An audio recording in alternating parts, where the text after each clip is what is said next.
Did you ever think about it? Why is a bris, a brit milah, dafka, precisely, specifically on the 8th day?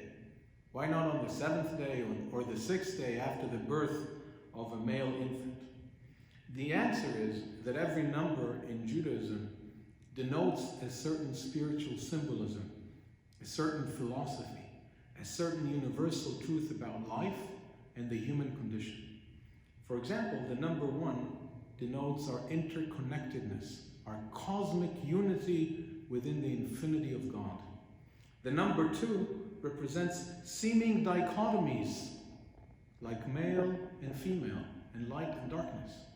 But ultimately, from the seemingly 2 opposites, there comes a third. There comes a new life for male and female. There comes a new paradigm, new possibilities, new concepts. The number 7 denotes in Judaism spiritual completion in this world. 7 days of the week, 7 days of creation. In fact, when we think about it, all of human civilization divides our human-made concept of time into 7 distinct units, namely years, months, weeks, days, hours, minutes, and seconds. That's 7.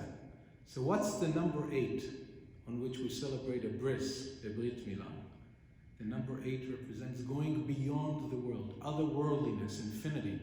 It's not by sheer happenstance that the scientific symbol or variable for infinity is the digit 8 lying down horizontally. When we have a bris, a brit milah, on the 8th day, we're telling the baby, we're telling the infant, your life will not only be about the 7 days of the working week. It will not only be about going to work, coming home, falling asleep, and waiting for the weekend.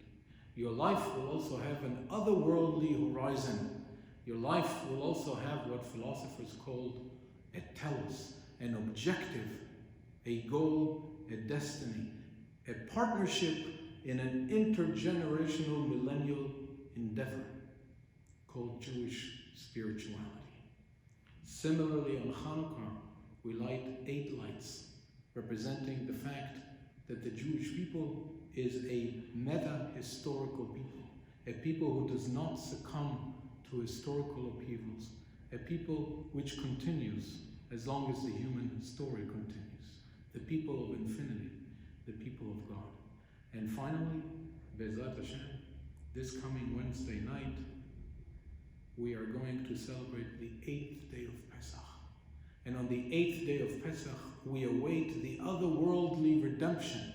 We read from Isaiah, the millennia-old dream of the Hebrew prophets, of a world in which the lamb shall lie down with the wolf, which Maimonides explains, which means that big nations will not devour smaller nations. There will be geopolitical international stability.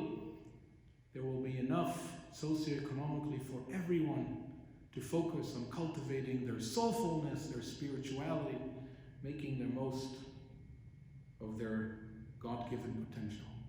Notice how beautiful it is that Passover starts with a particular specific redemption of the Jewish people from enslavement and subjugation and genocide in Egypt, and culminates in our prayer for the redemption of all of humankind, for an era of universal peace and solidarity between all members of the human family.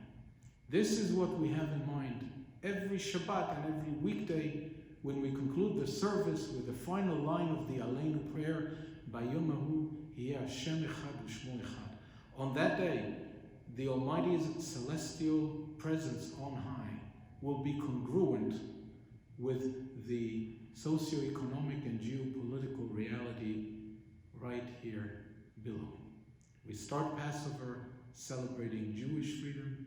We end Passover praying for the freedom and peace of the entire human family. May it come speedily in our time, in good health, and may Hashem, please God, rid us of this global pandemic as soon as possible. Chag Sameach, and God's blessings to you.